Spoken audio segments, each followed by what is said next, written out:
welcome back to Wounded on Sixes. Today we're going to be reviewing a list of the new Flyblown host detachment for the Death Guard in Warhammer 40k.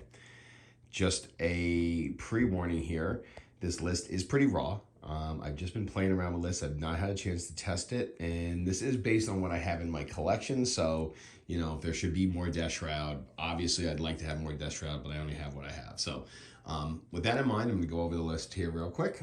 First of all, we have a unit of 10 Plague Marines with a Foul Blight Spawn. This is going to be a half shooty, half stabby kind of Plague Marine squad with 2 plasma guns, 2 heavy weapons, 2 bubonic weapons in there as well. We're also going to have a blight launcher in there. So this is going to be a kind of all-around package list. It is going to be on foot to try to take advantage of the 5-inch scout that we get with the Flyblown host. And the Foul Blight Spawn should give us fights first on this big 10-man unit. Behind them, we have a 7-man unit, kind of built out the same.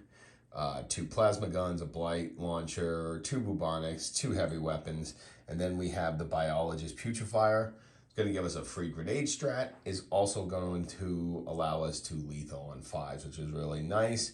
I put the putrefier in the 7-man over the 10-man because I figured with his buffs he'll be able to make the 7-man more effective. And the reason we're bringing a 7 over another 10 is basically just for points. Moving along, we have a unit of 5 Blight Lords led by a Sorcerer and Terminator armor. This is going to be our kind of smaller Blight Lord here.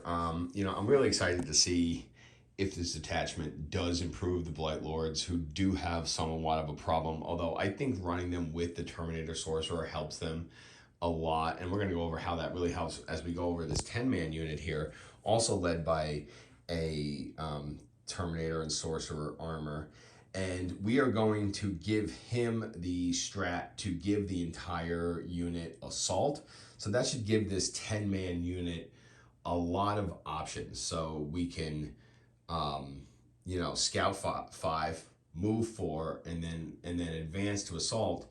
I mean, that's a lot of inches for a Blight Lord Terminator unit that on the next turn could be getting ready for a big charge. So we're going to have that. They're going to be -1 to hit with the Flyblown host detachment rule. We're going to bring 1 Mephitic Blight Hauler that the hopes are we're going to keep near this big unit to be able to use the -1 to wound if the strength is higher than the weapon, or the toughness, or the strength is higher than the unit's toughness, basically the Death Shroud rule, with a CP. So now we're working with -1 to hit, -1 to wound, and then we also, because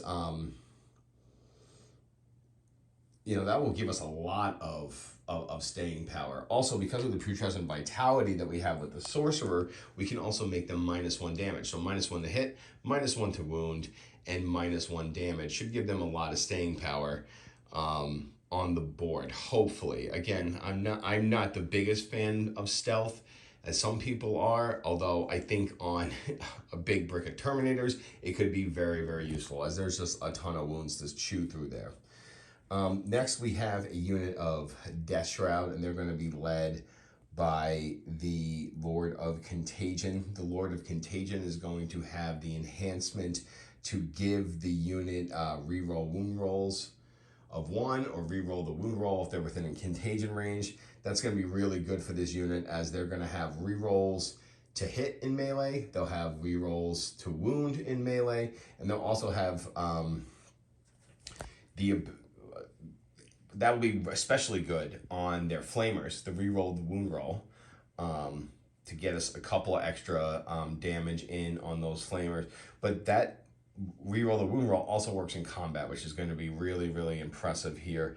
The Lord of Contagion doesn't have the usual buff that we would bring with him to give him more strength and toughness, but allowing him to supply even more rerolls to this really hearty squad is going to be super helpful to us in the long run. Moving over here, we have Typhus with a unit of 20 Poxwalkers. I like Typhus in a unit of Poxwalkers. Yes, we don't have the Plague Company strat to regain wounds at the beginning, or but that's fine. I think we'll be able to still get a great replacement effect using Typhus's psychic ability, so he can stay pretty protected in this unit of 10 Poxwalkers. And again, being able to, biggest problem I've always had with Typhus in Poxwalkers is just how slow they are.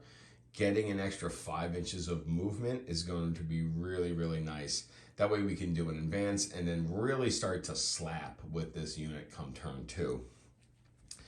After that, we have 1 unit of Nurglings. I think these guys are going to be really important for a Flyblown host, just because it'll be easy for armies to turn off our scouting ability with their infiltrators, and this will ensure at least one part of the board they won't be able to screen out our scout move. So I think that's really important.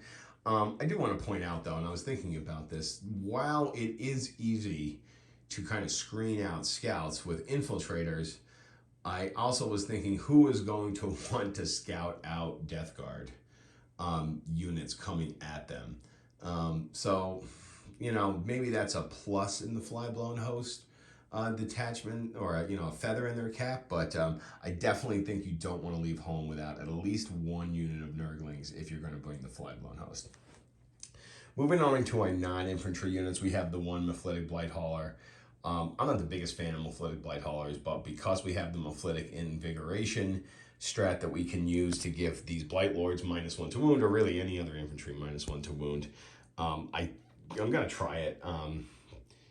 I can see a scenario where the Blight Lords come out, we park the Blight Hauler right next to it, and then we can give it the CP buff to give them -1 to wound, -1 to hit, and then -1 damage in combat with the Putrescent Vitality, which would be absolutely fantastic. So basically bringing it to try to make this unit of 10 Blight Lords that much hardier. And then rounding out the list, we have 2 War Dog Brigands. I think it's really important to bring some anti-tank. These are cheaper than Plague Burst Crawlers and just more effective. I do have a build where I completely sell out for infantry and actually only bring 1 of these and then another unit of Plague Marines, but I really think that you need to have some dedicated anti-tank. I don't feel like the detachment rule gives us enough infantry buffs on its own to forego anti-tank whatsoever. And this may even be too light an anti-tank. It's just 2 War Dogs, but the War Dogs are super effective. Their Melta Spears are fantastic. The Chain Cannon helps to keep light infantry at bay, and they're fairly hardy and hard to take down on the board.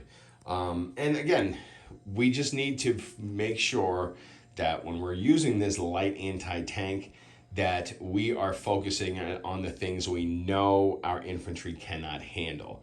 So a lot of it's going to be getting these knights up the board and within their extended melter range to take out those big tough targets so that our infantry can make the enemy's line. So I think that's going to be the real balancing act with the Flyblown host.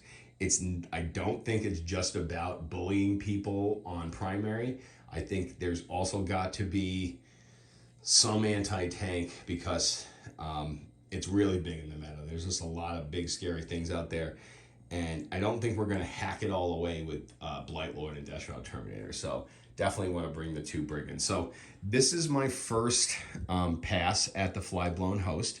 Again, I have not tested this, but I'm hoping to get a game in tomorrow with it. So yeah, tell me what you think.